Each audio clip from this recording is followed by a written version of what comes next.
Jaya Radha Madhava Jaya Kunja Bihari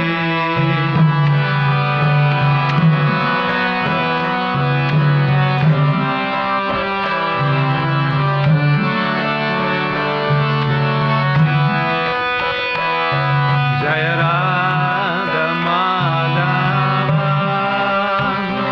Jaya Kunja Bihari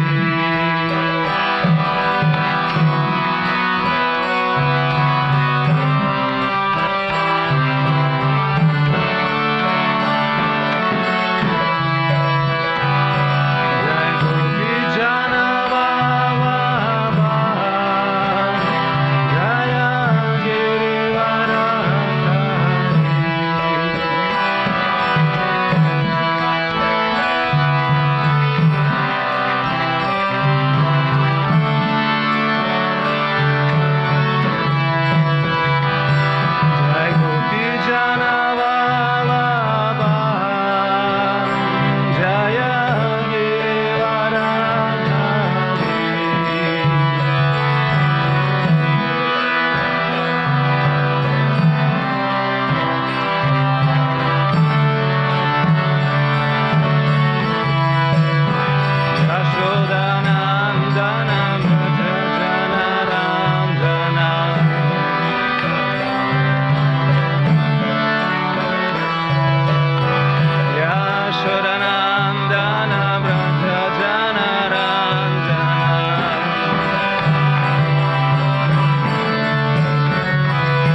Vasudevaya.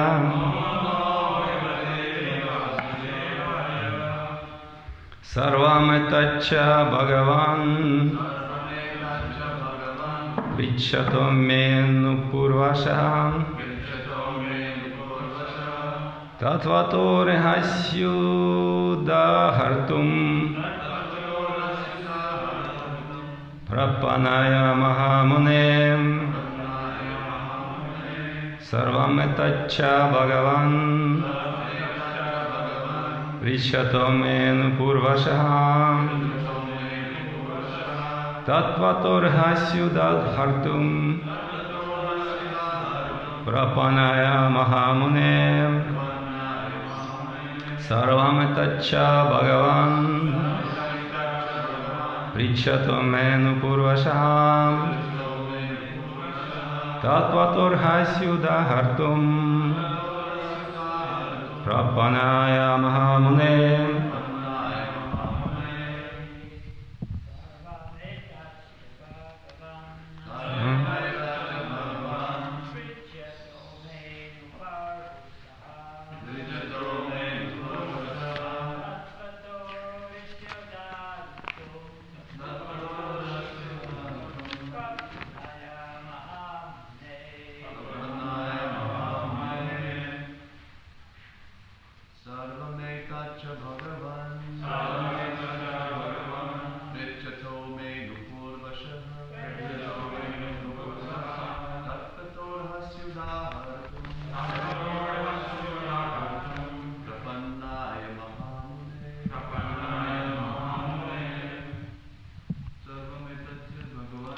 Sarvametacha Bhagavan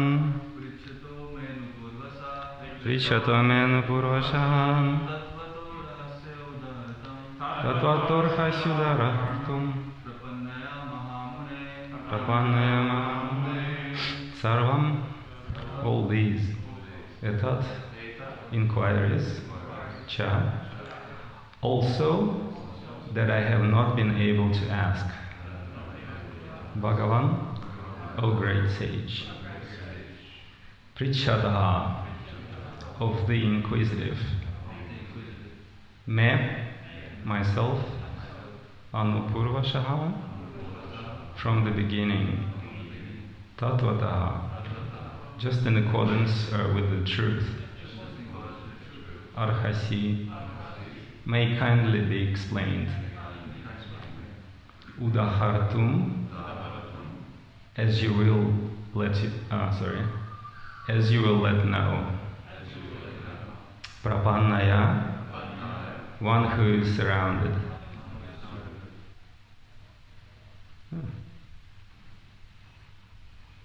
Should be surrounded, I think.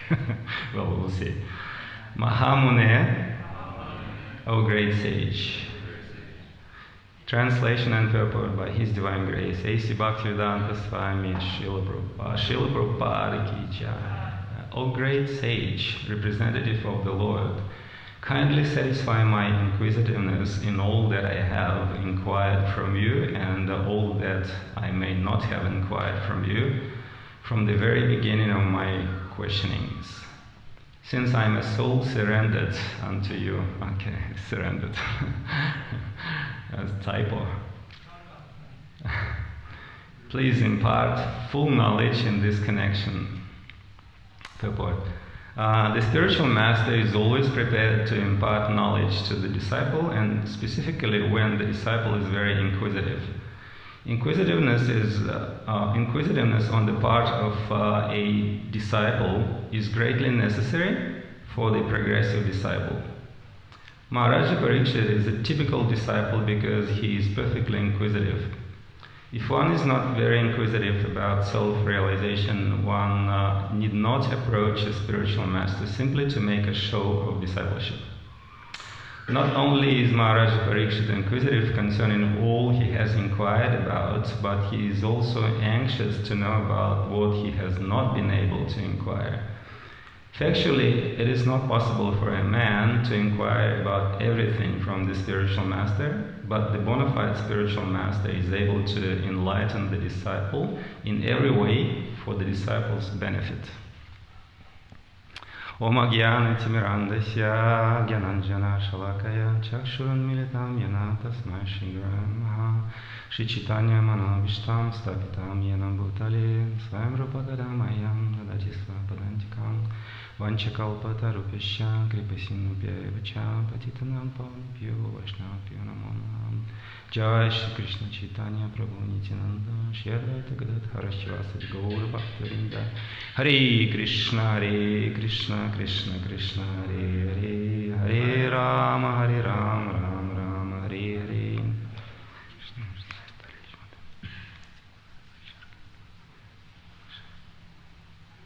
Krishna Padaya Krishna Krishna Hare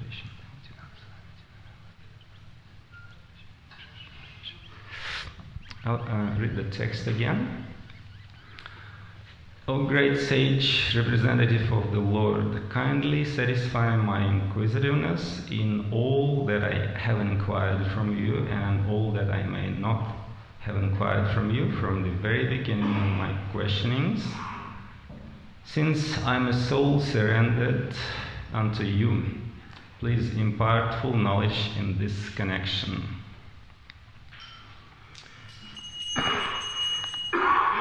So, do you have questions?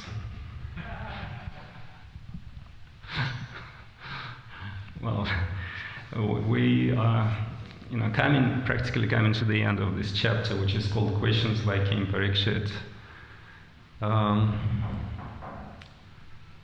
There are 4 types of pious men who try to approach God. You know this text from Bhagavad Gita, it's 7th chapter, 16th text, Tadvidhi. Excuse me, it was a different one. It reads Chaturvidha Bhajantimam Janasu Kritinarjuna Arto Jigyasur Artharthi Kyani Cha Bharatarshava. So, which is translated as a best of Bharatas. 4 kinds of pious men begin to render this devotional service unto me. The distressed. Anyone can tell who the other 3 types? The desire of wealth, the inquisitive, and he who is searching for knowledge of the absolute.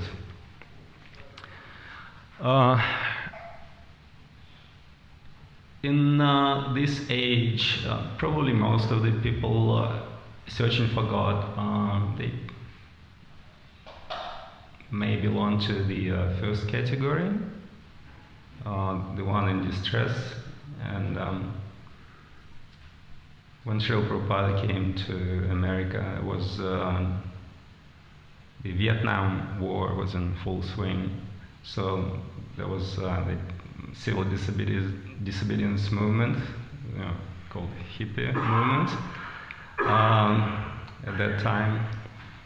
So it was the right time for Srila Prabhupada to come and start preaching Krishna consciousness. There was a story how one young man became a devotee. He was in Vietnam actually. He was what is called drafted, yeah. So he was.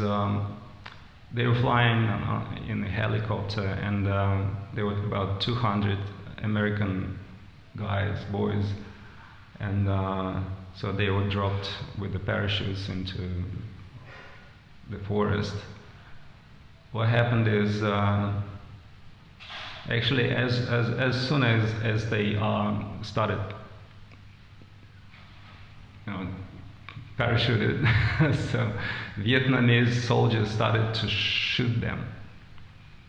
And this person, he was anxiously praying to God. He was crying out to God. When flying with the parachute, he was just literally crying, "Oh God, please save me, please save me." It was so sincere. So he landed. He fell on his knees and he kept crying for God, just praying, "God, please save me." So he and 7 other boys, they actually survived out of 200.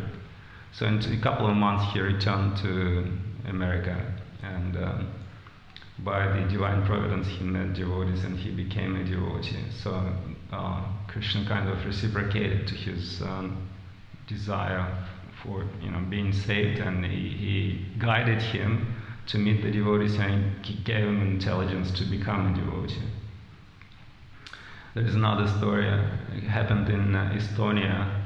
There was a young boy, 18 years old, and he got involved in all kind of criminal activities. Even at that kind of young age, he got drug dealers and some kind of robbery and stuff. At some point, he got scared and he was in distress, and he decided to disassociate himself from his friends, because that's the only way. When you distance yourself from bad association, that's the only way to get rid of that kind of lifestyle that you're distressed about. So he decided that he's going to go traveling. He told his mom. It was before the mobile phones came about, so it was like in the early 90s or something like that. So he went traveling, and as he was traveling, he kind of developed that inquisitiveness. So first he was distressed, but then he, developed his spiritual quest. Well, what is all about? And so he ended up in India, and he met devotees, and he became a brahmachari in Chowpatty Temple. And then at some point, it was like about after 4 years, he phoned his mom, and he said, "Well, Mom, I'm okay. Don't worry about it. I'm ended up in India, and also," he said, "I'm a monk now." She said, "What? You? A monk? No way."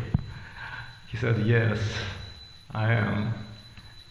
And she asked, "May I ask you in what order? So what do you belong to? What kind of spiritual movement or something?" He said, "I'm a Hare Krishna monk." And Mom said, "Oh, Hare Bol, I'm a Hare Krishna too." So, within 4 years, she became a devotee, and she was already initiated by that time, but he was still a bhakta. Another type is, the desires for wealth, because, if you just use a little bit of intelligence, you gotta understand that God is not a poor person, so maybe you can ask something from him. He'll reciprocate. So that's another type. It's not the perfect type, but it's in the right direction. It's some kind of relationship with God. Even though, you can imagine if there's a little child, for example, 8-year-old son come up to, in the morning, come up to his parents and said, "Mommy, Daddy, would you be able to give me some bread today?" They would say, "Oh, yeah, of course." It's kind of a strange question. But what if next morning he'll, very seriously, come up and say, "Mommy, Daddy, could you please give me some bread today?" So, well, you can joke, what? Yeah, sure, of course. And if day by day he would come up, like, in a prayerful mood, "Mommy, Daddy, please give me some bread today," they would probably think that something is wrong with their son.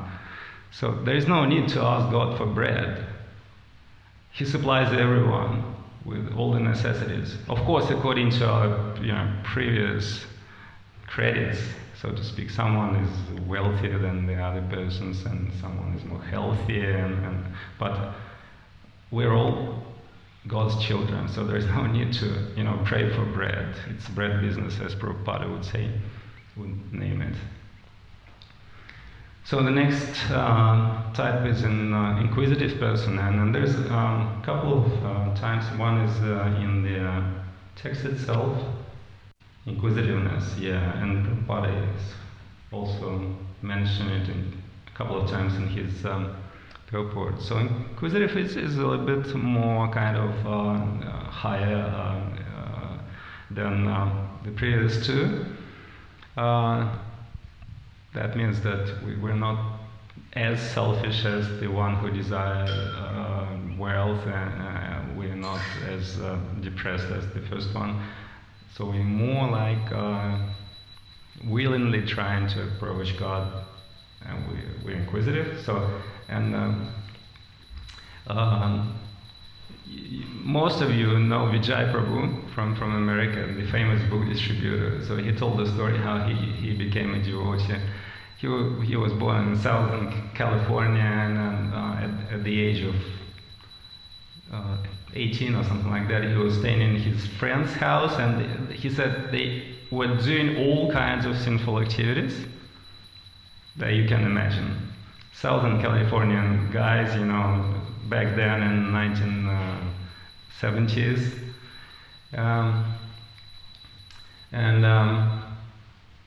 Once they were like sitting and drinking, and they watched TV, and there was some kind of advertisement, and there was one yogi from India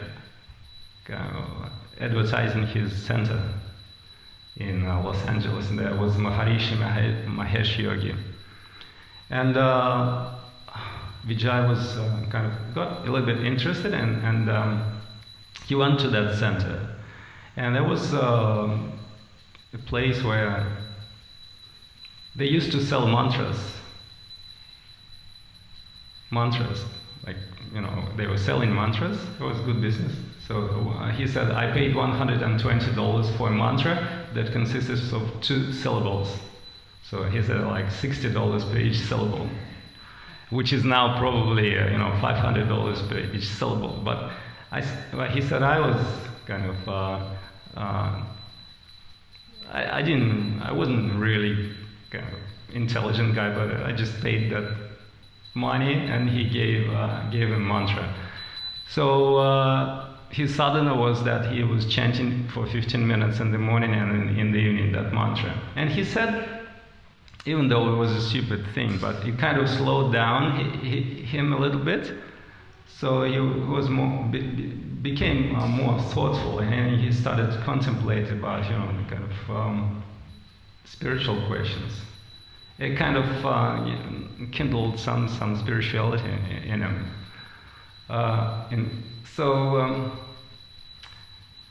Then he purchased a book by Baba Ramdas, another yogi, famous yogi in America, and he started reading that book, and then he read that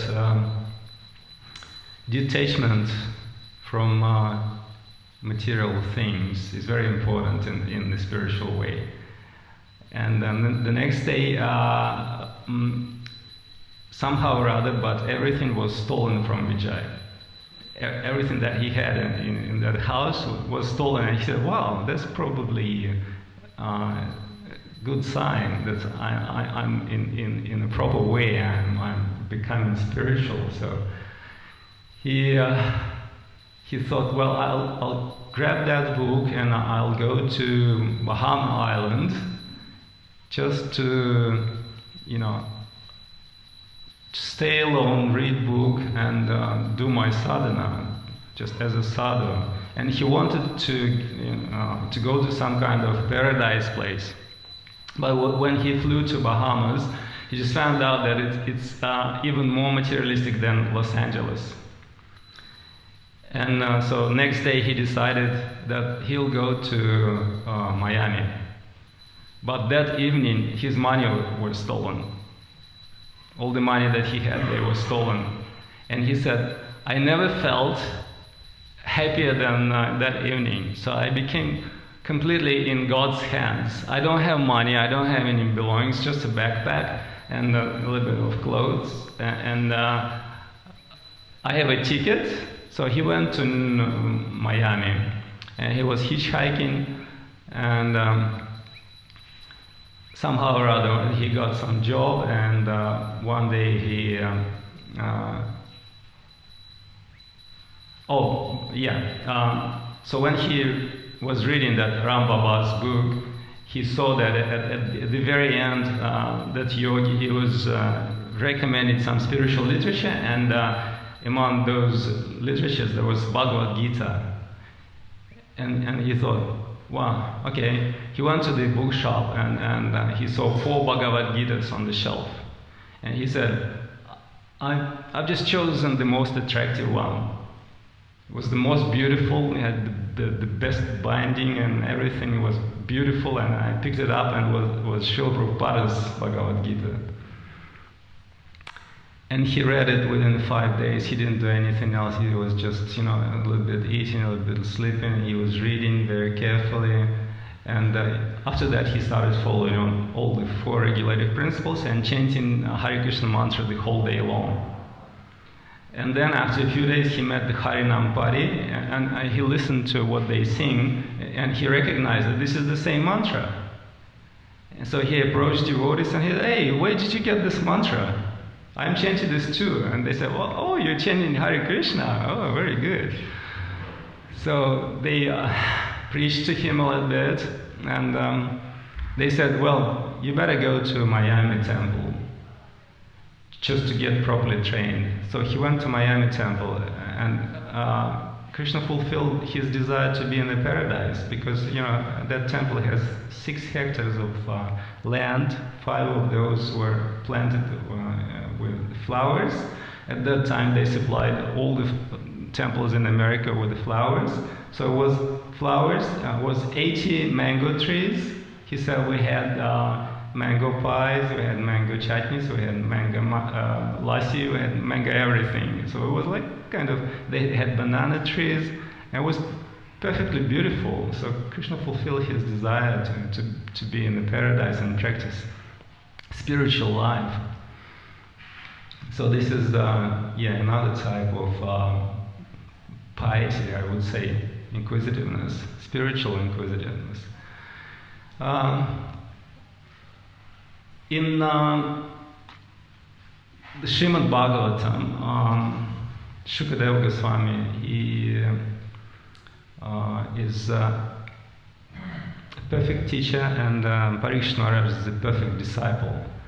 And it is said here that the disciple should inquire from the spiritual master. And there is a text in the Bhagavad Gita for 4th chapter, 34th text, Tadvidhi pranipatena pariprashnana sevaya upadakshantita gyanam tattva darshana, which says that we need to approach spiritual master and inquire from him submissively. This is very important because what submissively means that we need to be humble. We don't need to show off that, oh, Guru Maharaj, I know this and that already, look at me, how good disciple am I. Also, we don't need to ask stupid questions, like it was when I was back in Russia. I remember that we had a Chaitanya Charitamrita class given by some GBC sannyasi guru. In Russia, it's pretty kind of common occurrence when gurus come nowadays. But still, it's a big event. It's like here as well. More people are coming for the class, and there was Chaitanya Charitamrita class. It was so ecstatic. The lecturer was, speaking about Chaitanya Mahaprabhu, the highest levels of ecstasy, the Mahabhava, his feelings about Krishna, how he was, scratching his face against the wall in his Gambhira room, how was he, swimming in the ocean in ecstasy and all that. The class, people were sitting, some were crying. It was so intense, so condensed. Bhakti was there, and then he ended up at the heights of spiritual, what is called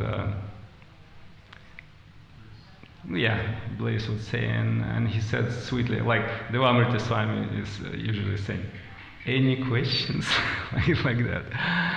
And one bhakti, Maharaj, can we offer sour cream to Krishna? Everyone was like, what? And Maharaj gave very elaborate, extensive answer. He said, yes. Any other questions? So, should be appropriate questions.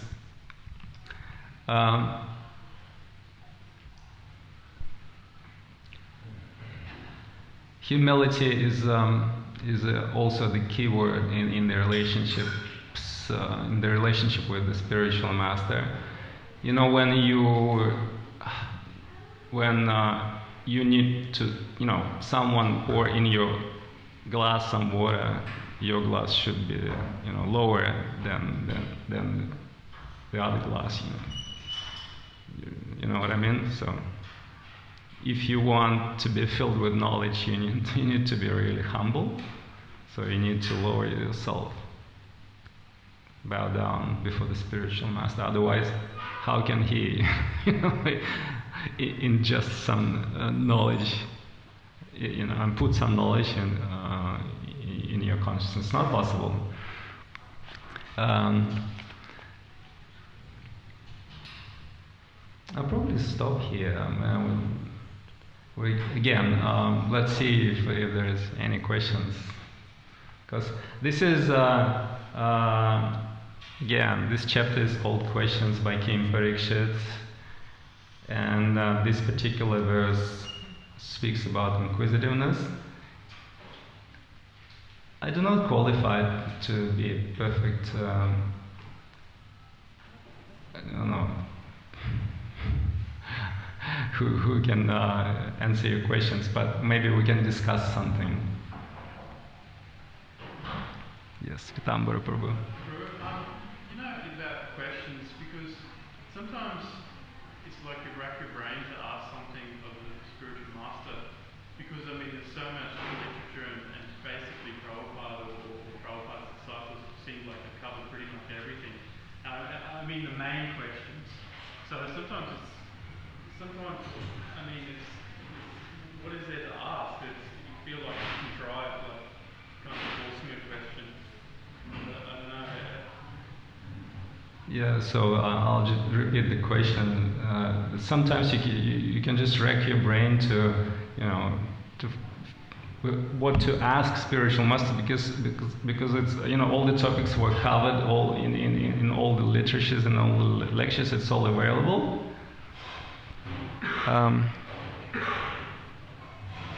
Well, first of all, it should be, because you're asking your spiritual master, the questions should be spiritual.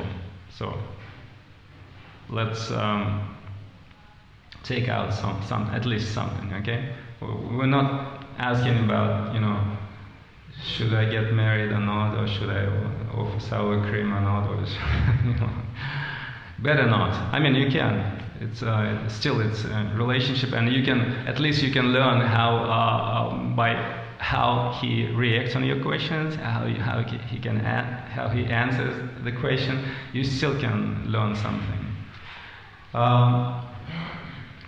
In the very beginning, when Prabhupada came, he was basically just feeding the devotees and asking to chant mantra. He gave some classes as well, but he didn't expect them to be really kind of inquisitive and active. In the beginning, the consciousness should be purified a little bit. So when we are in the dark room, we can be a little bit bewildered, and we can have some, you know, even fears that, you know. As light comes into the room, it's more kind of clear. So when the light comes into our consciousness, we could be inspired by the source of light. So I mean, if we strictly follow the 4 eggs, and we chant mantra, it's kind of simple. It's not always easy to perform, but if we do that gradually, Krishna reciprocates and he clears our heart. It's not that we ourselves do that. We show our endeavors, we do our best, but it's Krishna's reciprocation. He gives intelligence.